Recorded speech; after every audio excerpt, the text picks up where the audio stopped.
ሰላም እንዴት አላችሁ ወዳጆች? የሳምሪ ስቶት ቤተሰብ የሆናችሁ ይህ ቻናል እንግዲህ አዲስ ቻናል ነው። ሰብስክራይብ ያደረጋችሁ እንዲሁም አዲስ አንድ ኦዲዮን የተለቀቀው እሱን የተመለከታችሁ ወዳጆች አመሰግናለሁ ለማለት እወዳለሁ። እንግዲህ አዲስ ቻናል እንደመሆኑ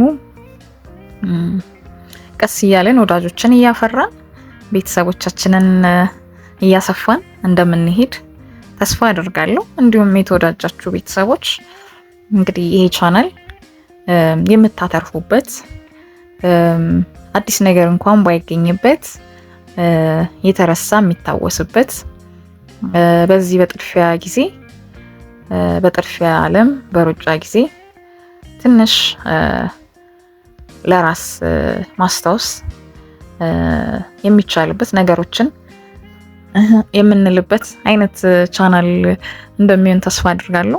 የተለያዩ ርዕሰ ጉዳዮችን የምንነካካበት፣ አኗኗራችንን የምንቀኝበት ከተለያየ ፐርስፔክቲቭ ከሳይኮሎጂ፣ ከፊሎሶፊ፣ ከስፒሪቹዋሊቲ ሁሉም የየራሳችን ማንነት ስለሆነ እያንዳንዱ ኢለመንት መነካት አለበት ብዬ አስባለሁ። እንደ ቻልነው መጠን እንዳወቅነው መጠን በእውቀታችን መጠን ምክንያቱም ብዙ ጊዜ የነገሮች አምባላንስ መሆን ነው ህይወታችንን የሚያዛንፈው ብዬ አምናለሁ። የሁሉም የማንነታችን አካል የሆኑ ነገሮችን መቃኘት ተገቢ ነው ብዬ አስባለሁ። በተቻለው መጠን እነዚህ ላይ ያጠነጠነ የተለያዩ ሀሳቦችን እያነሳን ሀሳቦችን የምንፈትልበት የምንወያይበት ከላይ ወደ ታች እውቀት የሚፈስበት ወይም ደግሞ የመማርና የማስተማር አይነት ሂደት ያለው ሳይሆን እንደ ወዳጅ እንደ ቤተሰብ የምንጨዋወትበት የምንወያይበት ቻናል ነው ብዬ አስባለሁ። የተሻለ እውቀት አለ ተብሎ ሳይሆን ወይም አለኝ ብዬ ሳይሆን የጀመርኩት የማስተውላቸው ነገሮች አሉ፣ ኦብዘርቭ ማድረጋቸው ከራሴ ጋር አንስቼ የምጥላቸው ሀሳቦች አሉ፣ እንዲሁም ከቅርብ ወዳጆቼ ጋር የምወያይባቸው እነሱን ደግሞ ወዳጆች ሰፋ አድርጎ በዚህ ያለ መልክ ቢቀርብ የተሻለ ሀሳብ ይንሸራሸራል በሚል የተጀመረ ስለሆነ በዛ መልክ የምናየው ይሆናል ማለት ነው። ይሄንን የተለያዩ በተለያየ ቅርጽ ለማድረግ አስቤያለሁ። በተለይ ደግሞ በቪዲዮ መልክ እና ከተለያዩ ሰዎችም ኮላብ እየተደረገ ሰፋ እያለ እያደገ የሚሄድ ቻናል ይሆናል ብዬ ተስፋ አድርጋለሁ። እንደዛ አይነት እቅድ ነው ያለኝ። በዚህ መልክ ነው የምንቃኘው። የተለያዩ የህይወታችንን ክፍል የምንዳስስበት የምንማማርበት ቻናል እንደሚሆን የሆነ ሰው እንግዲህ አይቶ ሲጨርስ የሆነ ነገር ይዞ የሚወጣበት የማይከስርበት እንደሚሆን ተስፋ አድርጋለሁ። ስለዚህ ዛሬ እንደ ማሟሻ ለመጀመሪያ ያህል የኢዮብን ዘፈን ዝም ብዬ የራሴን ሪፍሌክሽን ለማሳየት ለመሞከር ወደድኩኝ። በጣም የምወደው ዘፈን ስለሆነ ለምን ከሱ አልጀምርም የሚል ሀሳብ መጣልኝ። ብዙዎቻችን የኢዮብን ዘፈን የምንሰማው ኦር የሰማን በጣም የምንወደው ዘፈን ነው። አክቹአሊ ሁለቱም አልበም የሚጣል ዘፈን የለው። በተለይ በጣም የኔ ፌቨራይት የምለው ዘፈን ደብዘዘሽ አጋለጥሻቸው የሚለው ዘፈኑ ነው። የኤልያስ መልካ ስራ እንደሆነ እናውቃለን ሁላችንም። ያው የኤልያስ መልካ ስራዎች ምን አይነት ስራዎች እንደሆኑ በተለይ ኤልያስ መልካ ስፒሪቹዋል ላይ ወይም ከመንፈሳዊነት ጋር ያለው ግንኙነት ምን ያህል ጥልቅ እንደሆነና በተለይ ደግሞ በራሱ እውነትን እንዴት ለመፈለግ ሲጣጣር የነበረ ሰው እንደሆነ እናውቃለን እና እሱን በተለያዩ ዘፈኖች ላይ ሪፍሌክት አድርጎ እናያለን። ይሄ የኢዮብ ዘፈን ደብዘዘሽ አጋለጥሻቸው የሚለው ዘፈኑ በጣም የሚገርመኝ ሁሌ ስሰማው እንደ አዲስ ስሜት የሚሰጠኝ ነገሮችን እንዳስብ ድጋሚ የሚያደርገኝ ዓለም ላይ አሁን ካለው እይታ ይሄ ብልጭልጩ ነገር እንዳልወሰድ መለስ የሚያደርገኝ ዘፈን ነው እና ይህ ዘፈን እንግዲህ ስለ አንዲት ሴት የሚተርክ ነው።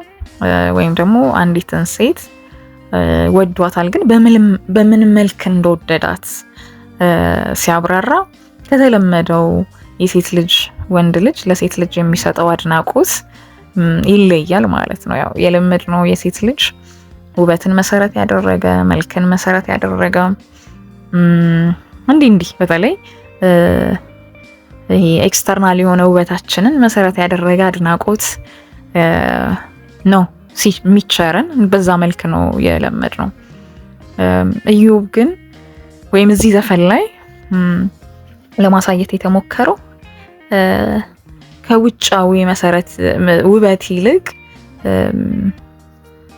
ውስጣዊ ውበት ምን ያህል አትራክቲቭ እንደሆነ ምን ያህል ፓወር እንዳለው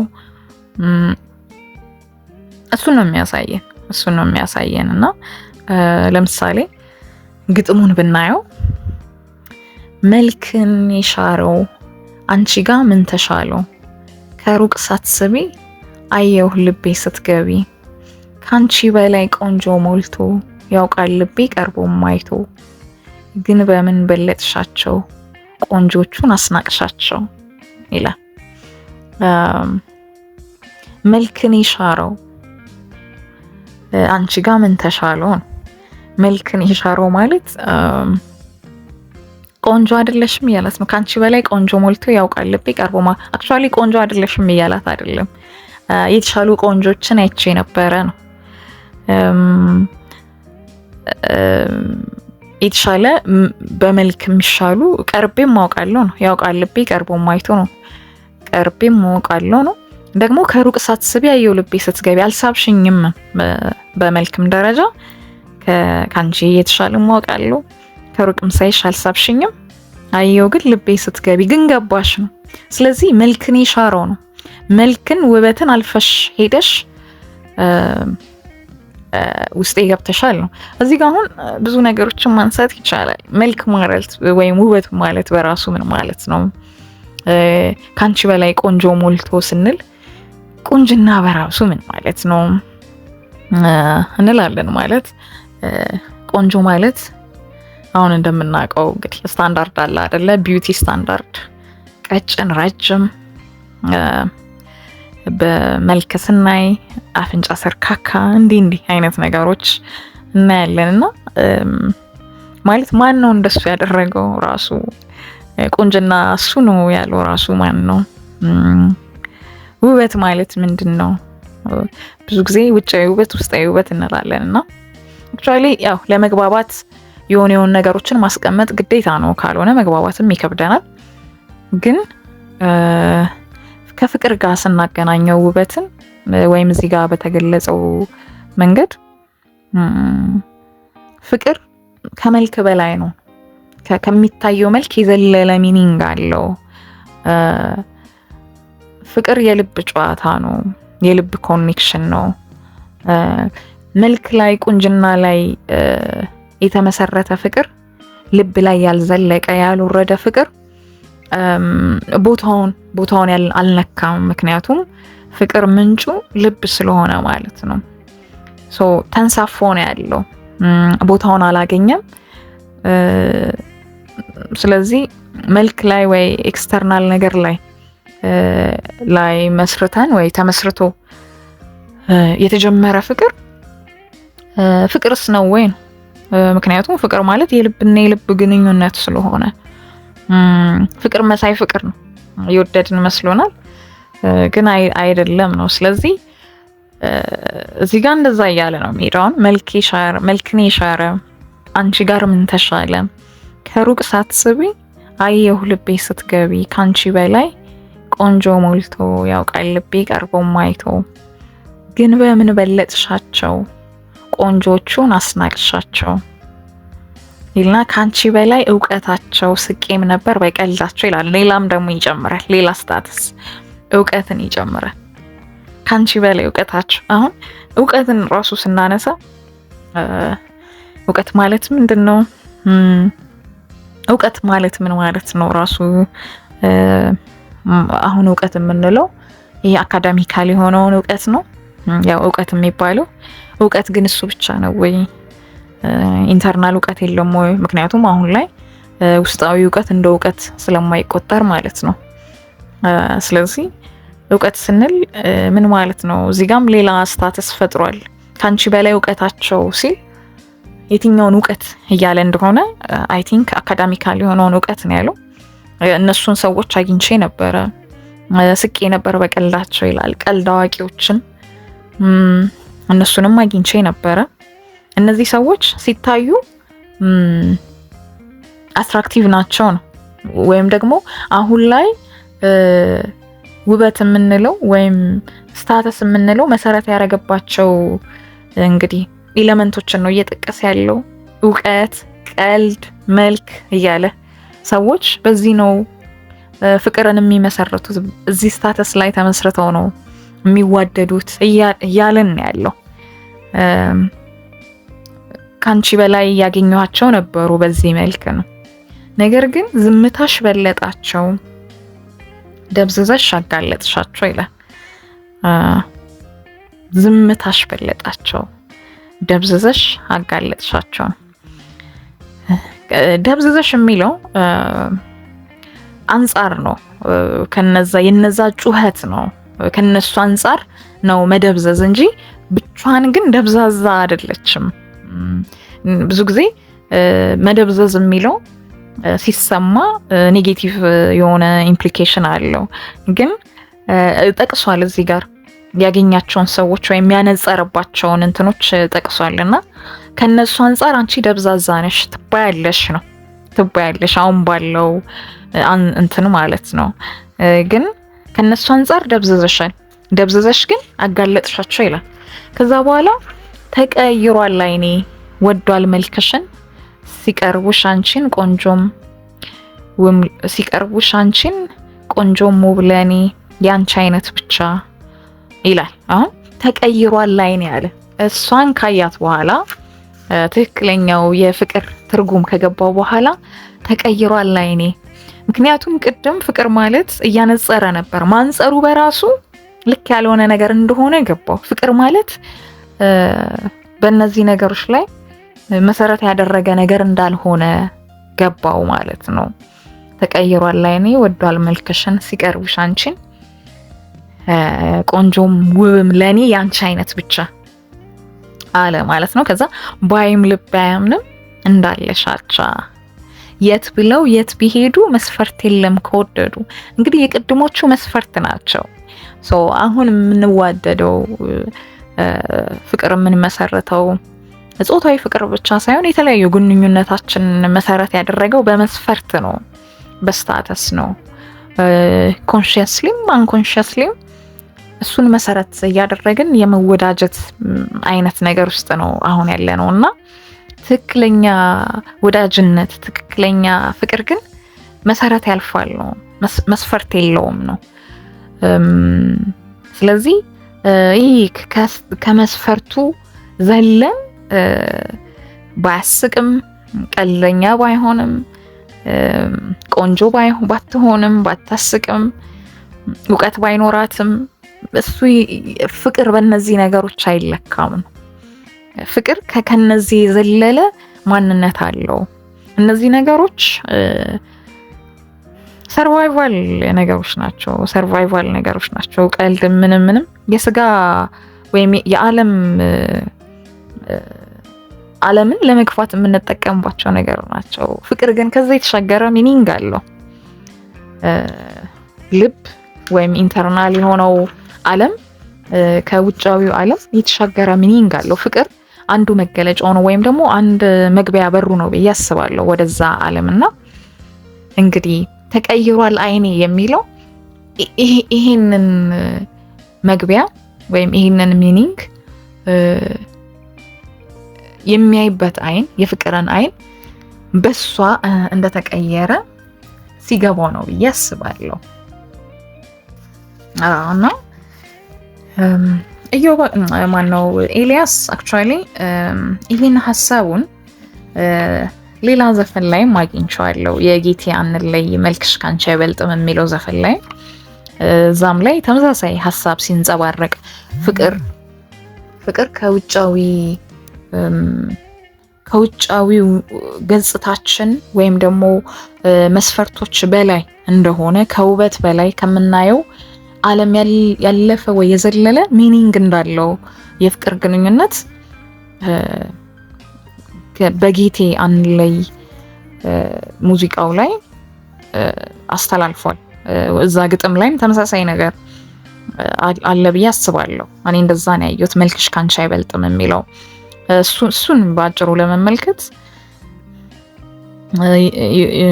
ከመሃል ለመጀመር መቼ ተውሽ ነበር አይኔስ ቢያይሽ ኖሮ ባይኖር እንኳን መልክሽ ውብ ባትሆኚ ኖሮ ቢደምቅም ባይደምቅም ቢበርደው ቢሞቀው ላይሽ ብቻ አይደለም ልቤን ያደመቀው ከላይ እይኝ ባለች አደባባይቱ አንቺ አትመዘኝም በብልጭልጭቱ ይላል። ከላይ እይኝ ባለች በአደባባይቱ ከላይ ነው አደባባዩ የሚፈልገው የላዩን ነው። አንቺ ግን በሷ አትመዘኝም፣ በብልጭልጩ ነገር አንቺ አትመዘኝም። ጥቁር ነጭ ቢሆን የፀጉርሽ ከለሩ መች እሱ ሆነና ለኔ ብርቅ ቀለሙ። አይጭነቅሽ አንቺ ቶሎ አይሰለቸኝም፣ ጉዳይሽ ውስጥሽ ነው ካንቺ አይበልጥብኝም ይላል። ፀጉሬ ነጭ ሆነ ጥቁር ሆነ መልኬ ነፃ ገረጣ የሚሉት ውጫዊ ነገሮች አማረብኝ አላማረብኝ ስለሚል ነገር አትጨነቂ በኔ በኩል ከላይ ያለውን ነገር አይደለም ወድጄ የመጣሁት ውስጥሽን ነው ያላት ነው። ግን ደግሞ መልክሽን አይቼ አልመጣሁም ቢላት መልክ የለሽም ግን ማለት አይደለም ይላል። ምናልባት ከቀድሞ ከኢዮብ ዘፈን የሚለየው ይሄ ነው። እሱ ከሌሎች ሰዎች ሲያነጽራት ከሷ የተሻሉ በመልክ በቁንጅና ሰዎች በተስማሙበት የቁንጅና መስፈርት ማለት ነው የተሻለ አንጽሯታል፣ ከሌላ ሰው ጋር አንጽሯታል ማለት ነው። ስታንዳርዱን ተጠቅሞበታል ማለት ነው። እዚህ ጋር ግን በየትኛው መስፈርት እንደሆነ በእርግጥ አይታወቅም፣ ግን ውብነሽ ብሏታል። ውብነሽ ውብ ቢሆንም በእርግጥ መልክሽ ካንቺ አይበልጥም ነው ያላት። ውበት ስለሌለሽ አይደለም ውስጥሽን ማየው፣ ውበት አለሽ፣ ግን እሱንም አይቻ አይደለም እኔ መጣሁት ነው። ለዛም ነው አሁን ጥቁርሽ ማነው ፀጉርሽ ጥቁር ነው ነጭ ቢሆንም ያው ነው። መልክሽ አሁንም ውብ ነው። ይሄ መልክ ቢረግፍም ለኔ ያው ነው። ምክንያቱም ከዛ ያለፈ ማንነትን ወድጄ ስለመጣው ማለት ነውና ይሄ ፍቅራችን ከውጭያዊ ነገር አልፎ እንዴት መጥለቅ እንዳለበት መዝለቅ እንዳለበት ወደ ውስጥ።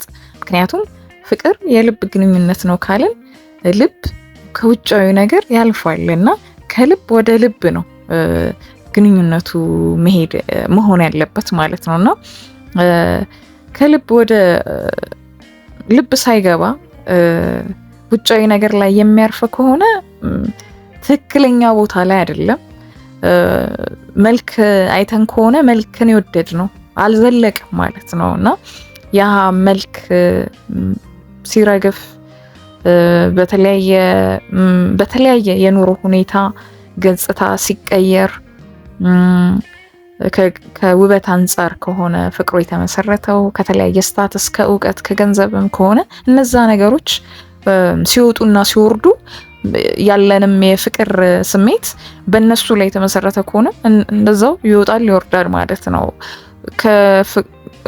መሰረቱ ግን ከልብ ወደ ልብ ከሆነ የነዚህ መዋዠቅ ከፍታና ዝቅታ የሚነቀንቀው አይሆንም ማለት ነውና ይሄ በጣም አሁን ያለውን የፍቅር ግንኙነት፣ ወዳጅነት፣ እርስ በርስ ያለንን ግንኙነት የምንፈተሽበት ሙዚቃ ነው፣ ዘፈኖች ናቸው ብዬ አስባለሁ። የኤልያስ መልካ እንዳልኩት ወይም እንደሚታወቀው በጣም በመንፈሳዊ እንትን መልክ የተቃኙ ግጥሞችን ላይ ትኩረት ያደረገ ወይም መንፈሳዊነት የዘለቀባቸው ከሚታየው ዓለም የዘለለ እውነት እንዳለና አብዛኛውን የህይወታችን የሚታየውን ህይወታችንን አላይን ማድረግ ያለብን መስመር ማስያዝ ያለብን ያን እውነት ተከትለን በዛ መልክ የተጣላ ባይሆን ቢስማማ እያለ በዘፈን በግጥም መልክ ሲያቀርብልን የነበረ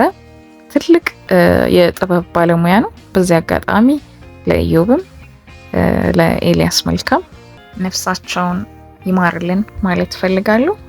አመሰግናለሁ።